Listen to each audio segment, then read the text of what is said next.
భర్త వేరే మహిళతో ఉంటుండగా రెడ్ హ్యాండెడ్గా పట్టుకున్న భార్య. భర్త అక్రమ సంబంధం గుట్టురట్టు చేసిన ఇల్లాలు. ప్రియురాలి మోజులో పడి కట్టుకున్న దాన్ని వదిలివేసిన భర్త.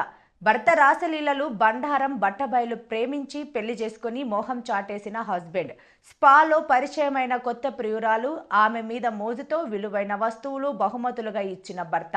చెట్టాపటలేసుకుని పార్కులు, బీచ్లు, హోటల్స్లో ఎంజాయ్ చేస్తున్న ప్రియుడు, ప్రియురాలు. అనకాపల్లి జిల్లా చోడవరం నియోజకవర్గ పరిధిలోని ఎల్ సింగవరం గ్రామానికి చెందిన రేణం హరిత 3 ఏళ్ల క్రితం పాలకొండకు చెందిన వివేక్ను ప్రేమించి పెళ్లి చేసుకుంది.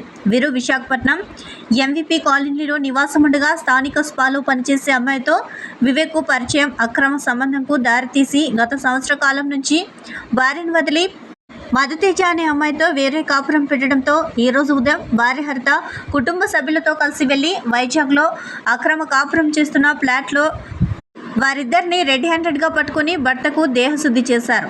తనకు న్యాయం చేయాలని, తన భర్త తనకు కావాలని బాధితురాలు కోరుతున్నారు. నా పేరు కర్మి హరిత అండి. వివేక్ నా భర్త. మాకు మ్యారేజ్ అయ్యి దాదాపు ఒక 3.5 years అవుతుంది. 3.5 yearsలో కూడా మేము కలిసి ఉన్నది ఒక 2-3 months మాత్రమే.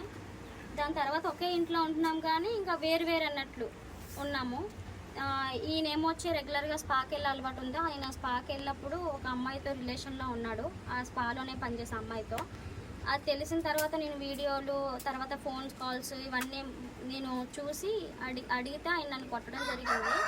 దాని తర్వాత నీ బాడీ ఏమైనా బాగుందా, నేను చూస్తే నాకు ఎలా మూడ్ వస్తుంది, ఇంకా ఇలాంటివన్నీ మాట్లాడేసరికి నేను తట్టుకోలేక మా అత్త వాళ్ళకి చెప్పాను. మాట్లాడితే వాళ్ళు కూడా అవునా సరే మాట్లాడదాంలే అని చెప్పి, అంటే అంత కేర్గా ఏమీ మాట్లాడలేదు నాతోని. ఓహో అవునా సరే మాట్లాడదాము అది ఇది అని ఏం చెప్పలే. జస్ట్ నార్మల్గా ఓహో అవునా సరే మేము మాట్లాడతాంలే మా ఫోన్ చేసి అని మాట్లాడారు.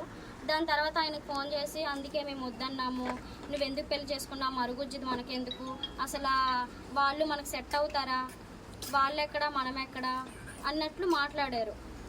ఇవన్నీ ముందే తెలుసు కదండి, మేము వ్యవసాయం చేసుకున్న వాళ్ళు మనం ముందే తెలిసి నన్ను ఎందుకు పెళ్లి చేసుకోవడం, వాళ్ళకి ఇష్టం లేనప్పుడు ఎందుకు పెళ్లి చేయడం.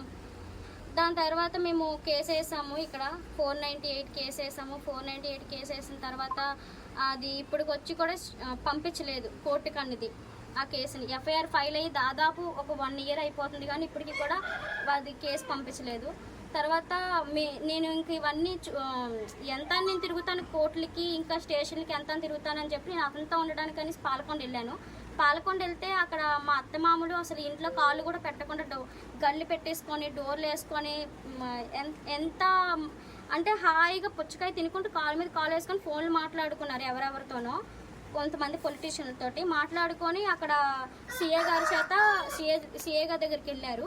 మమ్మల్ని కూడా అక్కడ పిలిచారు. సీఏ గారి దగ్గరికి వెళ్ళాము. అక్కడికి వెళ్ళిన తర్వాత ఆయన ఏం చెప్పాడంటే, నువ్వు 498 కేసు బుచ్చిపేటలో వేసావు కదా మీ పుట్టింటి దగ్గర, నువ్వు ఎలా వచ్చి ఇక్కడికి వస్తావు, నీకు వచ్చే హక్కు లేదన్నట్టు మాట్లాడారు. మాట్లాడడంతో ఇంకా నేను సరే ఓకేనా, మేము ఎవరితో మాట్లాడలేదు, ఏ లాయర్తో గట్రా ఏం మాట్లాడుకొని మేము వెళ్ళాము.